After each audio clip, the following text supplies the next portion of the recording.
Hare Krishna, Bhagavad Gita, Chapter 8, titled Attaining the Supreme. Text 1. Arjuna inquired, O my Lord, O Supreme Person, what is Brahman? What is the Self? What are fruitive activities? What is this material manifestation? And what are the demigods? Please explain this to me. Text 2. Who is the Lord of sacrifice? And how does he live in the body, O Madhusudana? And how can those engaged in devotional service know you at the time of death? Text 3. The Supreme Personality of Godhead said, the indestructible, transcendental living entity is called Brahman, and his eternal nature is called Adhyatma, the Self. Action pertaining to the development of the material bodies of the living entities is called karma of fruitive activities. Text 4. O best of the embodied beings, the physical nature which is constantly changing is called Adi Bhuta, the material manifestation. The universal form of the Lord, which includes all the demigods like those of the sun and moon, is called Adi Daiva. And I, the Supreme Lord, represented as the Super Soul in the heart of every embodied being, am called Adi Yagna, the Lord of Sacrifice. Text 5. And whoever, at the end of his life, quits his body remembering me alone at once attains my nature. Of this there is no doubt. Text 6. Whatever state of being one remembers when he quits his body, O son of Kunti, that state he will attain without fail. Text 7. Therefore, Arjuna, you should always think of me in the form of Krishna and at the same time carry out your prescribed duty of fighting. With your activities dedicated to me and your mind and intelligence fixed on me, you will attain me without doubt. Text 8. He who meditates on me as the Supreme Personality of Godhead, his mind constantly engaged in remembering me, undeviated from the path, he, O Partha, is sure to reach me. Text 9.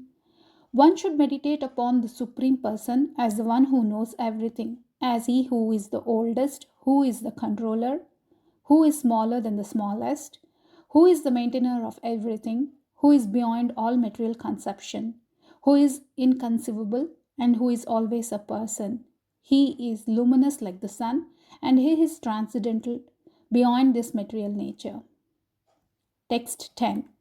One who at the time of death fixes his life air between the eyebrows and by the strength of yoga with an undeviating mind engages himself in remembering the Supreme Lord in full devotion will certainly attain to the Supreme Personality of Godhead. Text 11. Persons who are learned in the Vedas, who utter Omkar, and who are great sages in the renounced order enter into Brahman. Desiring such perfection, one practices celibacy. I shall now briefly explain to you this process by which one may attain salvation. Text 12. The yogic situation is that of detachment from all sensual engagements, closing all the doors of the senses and fixing the mind on the heart and the life air at the top of the head. One establishes himself in yoga. Text 13. After being situated in this yoga practice and vibrating the sacred syllable Om, the supreme combination of letters, if one thinks of the Supreme Personality of Godhead and quits his body, he will certainly reach the spiritual planets. Text 14. For one who always remembers me without deviation, I am easy to obtain, O son of Pritha, because of his constant engagement in devotional service. Text 15. After attaining me, the great souls who are yogis in devotion never return to this temporary world, which is full of miseries because they have attained the highest perfection. Text 16. From the highest planet in the material world down to the lowest, all are places of misery wherein repeated birth and death take place. But one who attains to my abode, O son of Kunti, never takes birth again. Text 17. By human calculation, 1,000 ages taken together form the duration of Brahma's one day, and such also is the duration of his night. Text 18. At the beginning of Brahma's days, all living entities become manifest from the unmanifest state, and thereafter, when the night falls, they are merged into the unmanifest again. Text 19. Again and again, when Brahma's day arrives, all living entities come into being, and with the arrival of Brahma's night, they are helplessly annihilated. Text 20.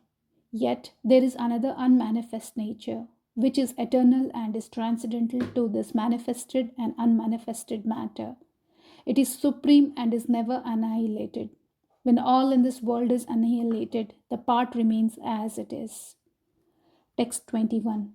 That which the Vedantists describe as unmanifest and infallible, that which is known as the supreme destination, that place from which, having attained it, one never returns. That is my supreme abode. Text 22. The Supreme Personality of Godhead, who is greater than all, is attainable by unalloyed devotion. Although he is present in his abode, he is all-pervading and everything is situated within him. Text 23. O best of the Bharatas, I shall now explain to you the different times at which, passing away from this world, the yogi does or does not come back. Text 24. Those who know the Supreme Brahman attain that Supreme by passing away from the world during the influence of the fiery god in the light at an auspicious moment of the day, during the fortnight of the waxing moon, or during the 6 months when the sun travels in the north. Text 25. The mystic who passes away from this world during the smoke, the night, the fortnight of the waning moon, or the 6 months when the sun passes to the south, reaches the moon planet but again comes back. Text 26. According to Vedic opinion, there are two ways of passing from this world, one in light and one in darkness. When one passes in light, he does not come back, but when one passes in darkness, he returns. Although the devotees know these two paths, O Arjuna, they are never bewildered. Therefore, be always fixed in devotion. Text 28. A person who accepts the path of devotional service is not bereft of the results derived from studying the Vedas, performing sacrifices, undergoing austerities, giving charity, or pursuing philosophical and fruitive activities. Simply by performing devotional service, he attains all these, and at the end he reaches the supreme eternal abode. Thus completes chapter 8 of Bhagavad Gita.